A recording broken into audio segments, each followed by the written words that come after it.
राहुल गांधी आज के दिन में भारत का सुरक्षा के लिए सबसे ज़्यादा खतरनाक इंसान बन गया है। मैं ये क्यों कह रहा है कि राहुल गांधी आज भारत का सुरक्षा के लिए बहुत बड़ा चुनौती क्यों बन गया है?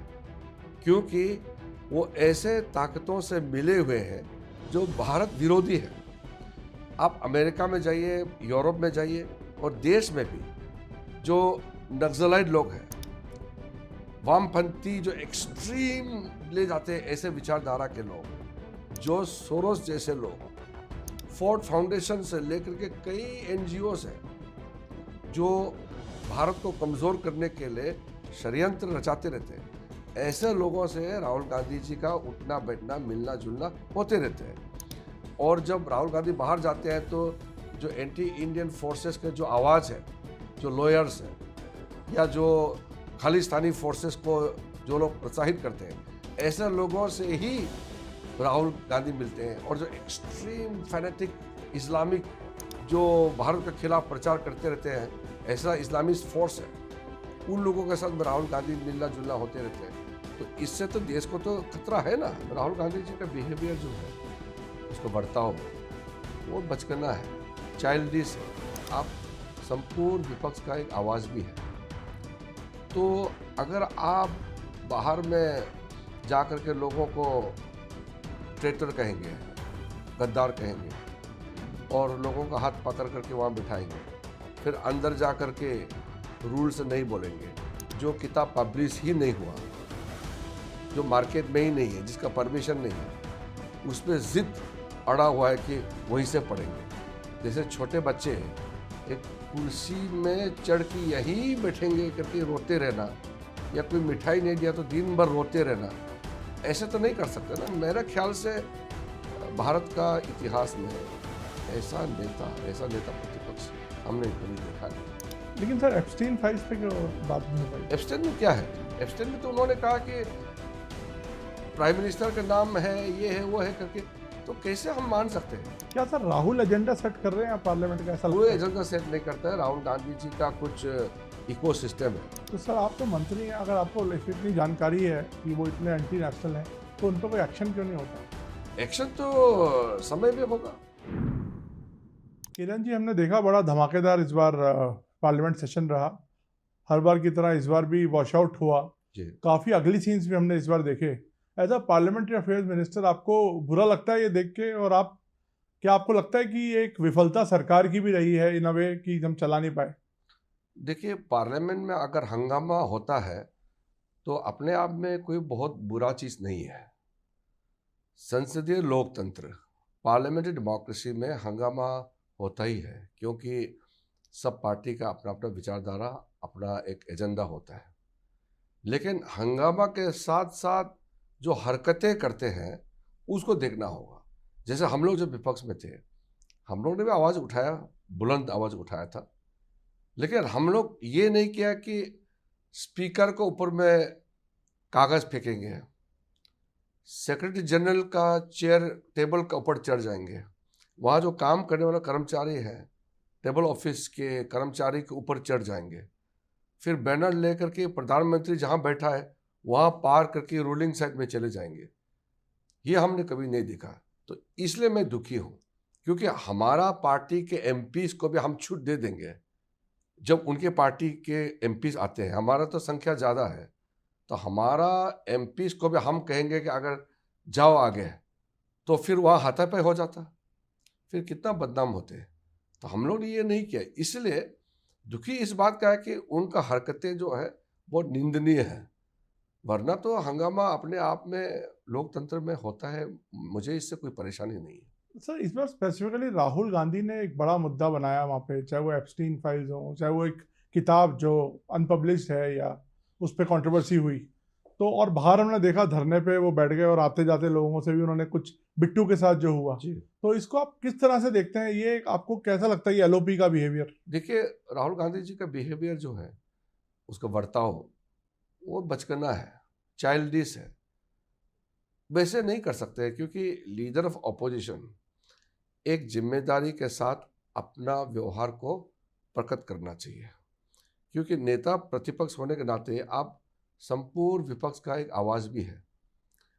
तो अगर आप बाहर में जा कर के लोगों को ट्रेटर कहेंगे, गद्दार कहेंगे और लोगों का हाथ पकड़ करके वहाँ बिठाएंगे, फिर अंदर जा कर के रूल से नहीं बोलेंगे, जो किताब पब्लिश ही नहीं हुआ, जो मार्केट में ही नहीं है, जिसका परमिशन नहीं है, उस पर जिद अड़ा हुआ है कि वहीं से पढ़ेंगे।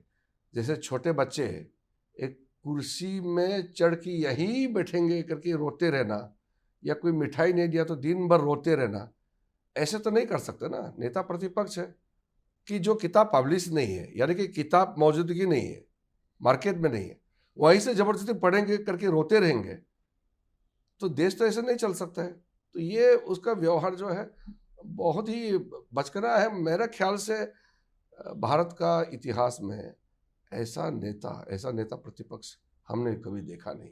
सर वो लेकिन कहते हैं कि ये तो नेशनल सिक्योरिटी का मामला है, इसमें इतनी सरकार इतना हट क्यों रही है, बच क्यों रही है? सवाल क्या बात वो कहना चाहता है वो नहीं है।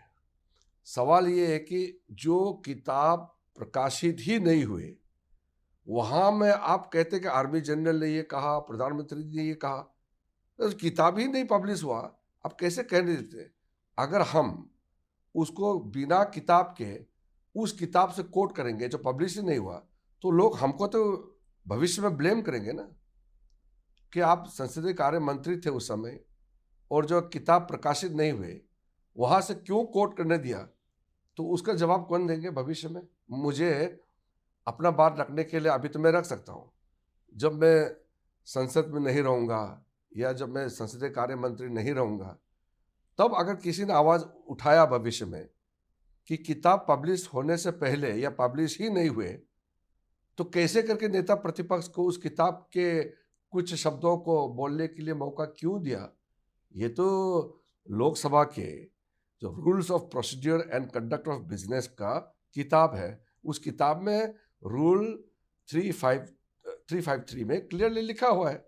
तो फिर भी अगर हम उसको जबरदस्ती बोलने देंगे, बच्चे की तरह रोते रहेंगे, ये तो ठीक बात नहीं है ना। लेकिन सर एप्स्टीन फाइल्स पे क्यों बात नहीं हो पाई? एप्स्टीन में क्या है? एप्स्टीन में तो उन्होंने कहा कि प्राइम मिनिस्टर का नाम है, ये है वो है करके, तो कैसे हम मान सकते हैं? आप ये जो गंभीर मुद्दे देखिए, पहले तो आप सोचिए राहुल गांधी के लोग सीरियस क्यों नहीं लेते, बिना तथ्य के बात करते हैं। एप्स्टीन फाइल्स जो भी है उसमें अगर हमारा प्रधानमंत्री वहाँ किसी से मिला है, वहाँ कहीं गया है या कुछ डॉक्यूमेंट है, इस तरह का कोई चीज़ नहीं है, और जबरदस्ती सरकार का, प्रधानमंत्री जी का नाम लिए जा रहे हैं। इससे ज़्यादा हताश, निराशा कहाँ आप देखने को मिलेंगे? बिना मतलब बोले जा रहे हैं लोकसभा में। क्या आप नेता प्रतिपक्ष हो गया तो आप रूल से ऊपर हो गए क्या? ऐसा तो नहीं हो सकता। क्या सर राहुल एजेंडा सेट कर रहे हैं पार्लियामेंट का, ऐसा कोई लगता है? एजेंडा सेट नहीं करता है। राहुल गांधी जी का कुछ इकोसिस्टम है, 15 से 20% है इस देश में जो लेफ्ट इकोसिस्टम है, जो हमारा राष्ट्रवाद को नहीं मानते हैं।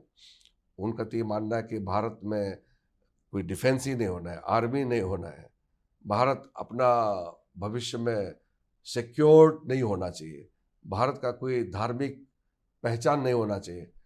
ऐसा सोचने वाले जो 15-20% है, वो लोग इको चैम्बर में उसको बड़ा इशू बनाते हैं। तो राहुल गांधी सोचते हैं कि उसको वो ताली मिल रहा है। ताली तो वही बजा रहे हैं जो लोग उसी चैम्बर के अंदर के लोग हैं, देश के लोग नहीं बजा रहे हैं। सर लेकिन वो तो कहते हैं कि हम सिक्योरिटी को लेके बहुत सीरियस हैं। उनकी इनफैक्ट बांग्लादेश में उन्होंने बड़ा कड़ा कदम उठाया था, उनकी सरकारों ने। ऐसा कुछ नहीं है जी, आप लोग को समझना पड़ेगा। देखिए, आप तो मीडिया के हैं, मीडिया लोगों को मैं तंज नहीं कसना चाहता हूँ, लेकिन आप लोग भी तो ऐसे न्यूज़ चलाना चाहते हैं जो लोग देखे हैं। वरना तो राहुल गांधी आज के दिन में भारत का सुरक्षा के लिए सबसे ज़्यादा खतरनाक इंसान बन गया है। मैं ये क्यों कह रहा है कि राहुल गांधी आज भारत का सुरक्षा के लिए बहुत बड़ा चुनौती क्यों बन गया है? क्योंकि वो ऐसे ताकतों से मिले हुए हैं जो भारत विरोधी है। आप अमेरिका में जाइए, यूरोप में जाइए और देश में भी जो नक्सलाइट लोग हैं, वामपंथी जो एक्सट्रीम ले जाते हैं, ऐसे विचारधारा के लोग, जो सोरोस जैसे लोग, फोर्ड फाउंडेशन से लेकर के कई एनजीओस हैं जो भारत को कमजोर करने के लिए षड्यंत्र रचाते रहते हैं। ऐसे लोगों से राहुल गांधी जी का उठना बैठना मिलना जुलना होते रहते हैं। और जब राहुल गांधी बाहर जाते हैं तो जो एंटी इंडियन फोर्सेस के जो आवाज़ है, जो लॉयर्स है या जो खालिस्तानी फोर्सेस को जो लोग प्रोत्साहित करते हैं, ऐसे लोगों से ही राहुल गांधी मिलते हैं। और जो एक्सट्रीम फैनेटिक इस्लामिक जो भारत के खिलाफ प्रचार करते रहते हैं, ऐसा इस्लामिस्ट फोर्स है, उन लोगों के साथ राहुल गांधी मिलना जुलना होते रहते हैं। तो इससे तो देश को तो खतरा है ना। तो सर आप तो मंत्री हैं, अगर आपको इतनी जानकारी है कि वो इतने एंटी नेशनल हैं, तो उन पर कोई एक्शन क्यों नहीं होता? एक्शन तो समय में होगा। अभी मैं तो एक्शन के लिए तो यहाँ आपको इस तरह से इंटरव्यू में तो बात नहीं कर सकते ना। और रिजिजू जी, आपको भी देखता हूँ, आप पे भी आप बड़ा निशाना बनाया जाता है हमेशा। अभी मैंने एक देखा आपका विजुअल जो तवांग से आया था, आप धक्का लगा रहे थे गाड़ी को, तो कांग्रेस का कहना था कि आपके हर जगह अपने साथ कैमरा रखते हैं। अरे कांग्रेस मुझे निशाना बना करके, टारगेट करके मुझे अटैक करने का कोई ज़रूरत नहीं है। मैं बहुत सीधा साधा आदमी हूँ, मैं बहुत सरल स्वभाव का इंसान हूँ। मैं जो सोचता हूँ वही बोलता हूँ, और जो बोलता है वो करता है। इसलिए मुझे किसी तरह से कोई प्रहार करने से फ़ायदा नहीं है। और जब आप टूर में जाते हैं, मैं तो भारत सरकार का मंत्री हूँ, तो मेरे साथ तो कैमरामैन तो रहेगा ना। उस ज़माने में जब मोबाइल फ़ोन नहीं थे, तब भी इंदिरा गांधी, नेहरू, राजीव गांधी तो खाना खाने का भी फ़ोटो खींचते हैं। बचपन में जो छोटे छोटे राहुल गांधी जो बच्चे थे, इन लोग का बचपन का तस्वीरें कैसे खींचते थे। वो लोग जो हॉलीडे मनाने जाते थे, तस्वीरें कैसे खींचते थे। हम तो मंत्री होने के बाद तब तक कैमरा साथ में रहते हैं, ताकि हम कुछ कार्य करते हैं, देश का कोई भी प्रोजेक्ट काम करते हैं, या मेरा कॉन्स्टिट्यूंसी का कोई इनॉग्रेशन करता है, तो उसका तो तस्वीर खींचना होता है। तो मेरे साथ तो कैमरामैन रहेगा, मैं तो मंत्री हूँ। तो ये कांग्रेस लोग प्रधानमंत्री जी को भी अटैक करते हैं कि प्रधानमंत्री जी का साथ कैमरा लेके क्यों घूमते हैं। अरे भाई, वो देश का प्रधानमंत्री है, हर एक कदम पर प्रधानमंत्री क्या करता है ये देश के लिए जरूरत है। तो प्रधानमंत्री का कोई भी काम वो तो देश के लिए करते हैं, तो उसको तो तस्वीरें तो खींचना होता है ना। वरना क्या प्रधानमंत्री छुप छुप के घूमो क्या, बिना तस्वीर के या बिना खबर के? क्या सोच रखते हैं कांग्रेस वाले। मैं इस देश का एक कैबिनेट मंत्री हूँ, जब मैं कहीं जाता हूँ तो मेरा साथ तो कैमरा रहेगा ही, क्योंकि मैं टूर में जाता हूँ तो मैं ऑफिशियल कैपेसिटी में जाता हूँ ना। मैं तो कोई प्राइवेट टूर में हॉलीडे के लिए तो नहीं जा रहा हूँ। जहाँ भी जाता हूँ तो काम से जाता हूँ। तो मैं बर्फ़ में फंस गई, लेकिन मेरे साथ में और भी कम से कम 25-30 गाड़ी थे। तो हमारे वहाँ बॉर्डर रोड्स के जो ऑफिसर जवानों ने गाड़ी को धक्का दिया, चेन लगा करके हम लोगों ने निकला। इन लोगों को तो पता ही नहीं। कोई लोग तो ये बता रहे कि बर्फ़ में आपने ज़ोर से धक्का क्यों नहीं मारा। बर्फ़ में ज़ोर से धक्का होता ही नहीं है, पाँव फिसल जाएगा। ये कांग्रेस वाले एसी रूम में बैठते हैं दिल्ली में, तो उनको तो इसका ज्ञान ही नहीं है। बर्फ़ नीचे बर्फ़ जब होते हैं तो आप जब ठेलेंगे गाड़ी को तो आप सीधा ही ठेलना पड़ता है। जैसे ज़मीन पे नॉर्मली आप ठेलता है, ऐसा नहीं कर सकते, तो गिर जाएगा। वहाँ तो फ्रिक्शन नहीं हो सकता है, बर्फ़ तो बहुत स्लिपरी होते हैं। तो धीरे धीरे गाड़ी का इंजन ऑन होता है और गाड़ी भी अपना ताकत लगाता है, लोग भी साइड से धीरे से ताकत लगाते हैं। वो कीचड़ या पत्थर में जो हम लोग जोर से उछल के धक्का लगाते हैं, ऐसा बर्फ़ में नहीं होते हैं। इन लोगों का अंदाजा ही नहीं है, बेचारे लोग कभी इस तरह का ज़िंदगी देखा नहीं है। हमारा तो सारा ज़िंदगी ऐसा ही गुजरा है, इन्हीं बॉर्डर और इन्हीं गांव वालों के साथ, इन्हीं फौजियों के साथ ही हमारा ज़िंदगी गुजारा है। मेरा तो गांव ही वो है। इन लोग से कुछ होने वाला नहीं है। सर ट्रेड डील्स भी हुई बहुत सारी हम लोगों की, चाहे वो ईयू के साथ हुई और फिर वो यूएस के साथ हुई।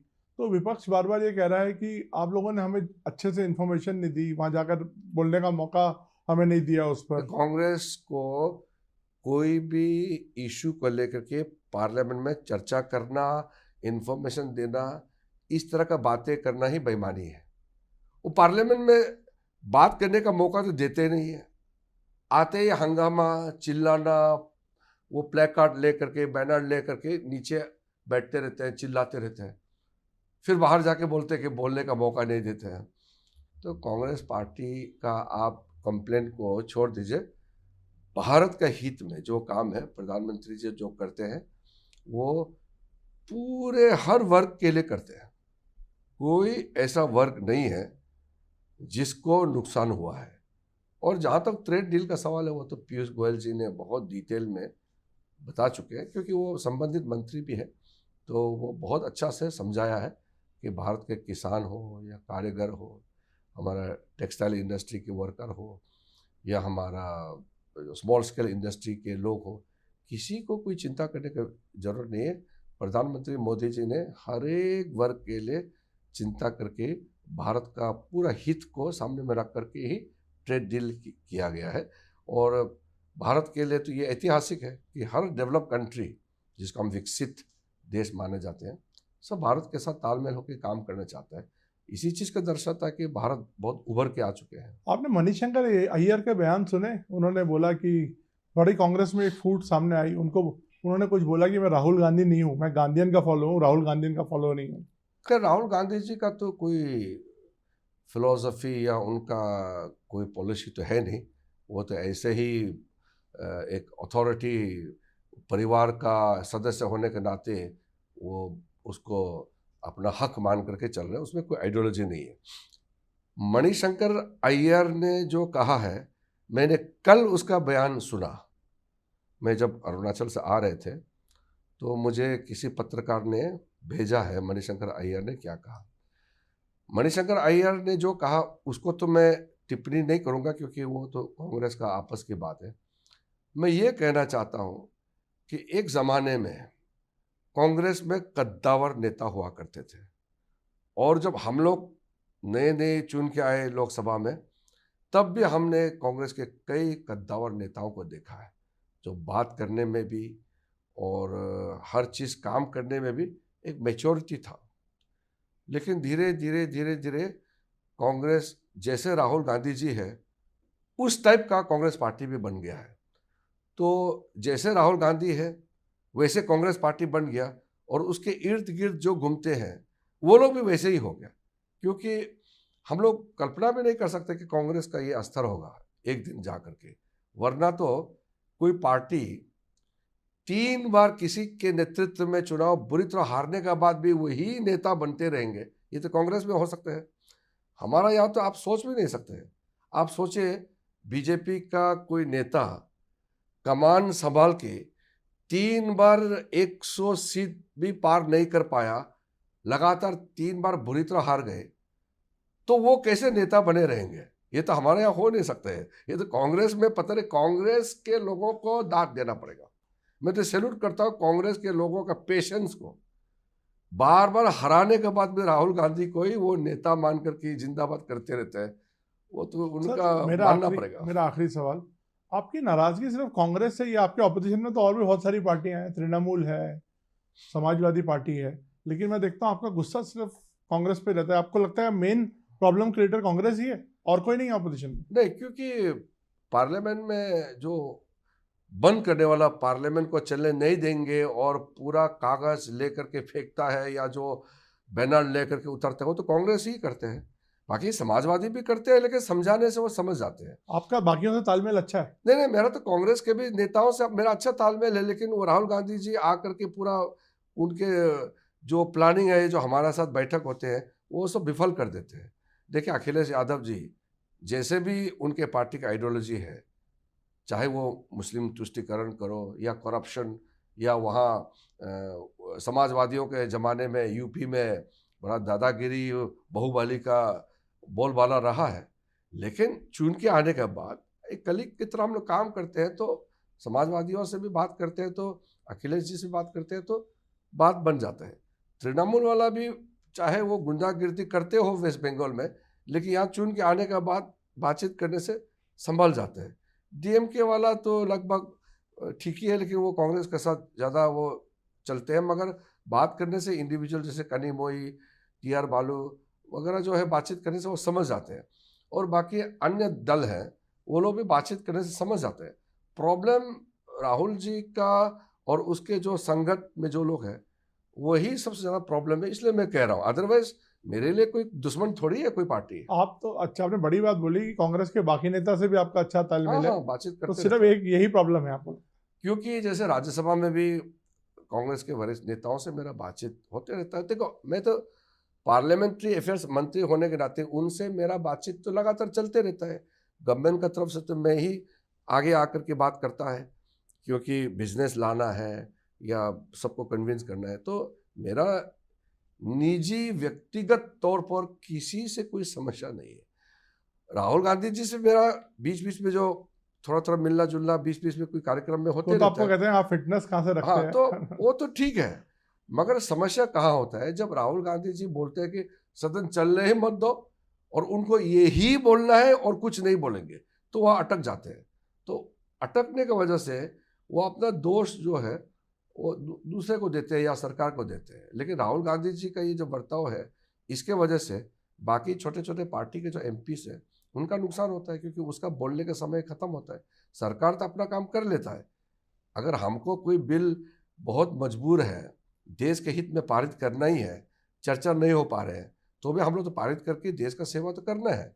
लेकिन नुकसान किसका होता है? जो अपोजिशन पार्टी के एमपीस है, विशेष करके जो छोटे छोटे पार्टी के एमपीस है, उनका ज़्यादा नुकसान होता है। वो अपने कॉन्स्टिट्यूंसी के बाद सदन में कैसे उठाएंगे जब सदन चलेगा ही नहीं? तो स्पीकर के खिलाफ जो नो कॉन्फिडेंस मोशन आया उससे आपको दुख हुआ थोड़ा? दुख तो होगा ही, क्योंकि स्पीकर आपने साहब एक तो वीडियो भी शेयर किया था। देखिए, स्पीकर हमेशा निष्पक्ष रहते हैं, लेकिन इतिहास में आप जाके देखिए, सरकार का बिजनेस को पारित करने में स्पीकर तो योगदान देगा ही ना। अगर बिजनेस पारित नहीं होगा तो देश कैसे चलेगा? तो स्पीकर का तो काम ही है सदन को चलाना, बिजनेस पारित करना, और साथ साथ ऑपोजिशन एमपीज को भी बोलने का पूरा मौका देना। यही तो होता है। लेकिन एक चीज में अटक जाएंगे, यही बोलेंगे जो रूल में नहीं है फिर भी बोलेंगे, तो स्पीकर क्या कर सकते हैं? और ये लोग पूरा स्पीकर के चैम्बर में आकर के जो दादागिरी दिखाया, वो तो चाहने से स्पीकर सबको, अगर हमारा ओम बिरला साहब तो बहुत ही कंसिडरेट है, सॉफ्ट है, अगर सोमनाथ चैटर्जी जैसे होता तो जितना आकर के स्पीकर के ऑफिस में जो धमकी देने आए, सबको निष्कासित कर देते, सबको निलंबित कर देते, सबको सस्पेंड कर देते। फिर भी स्पीकर ने बड़ा दिल दिखाया और हमने भी कोई सरकार की तरफ से कार्रवाई नहीं उठाया।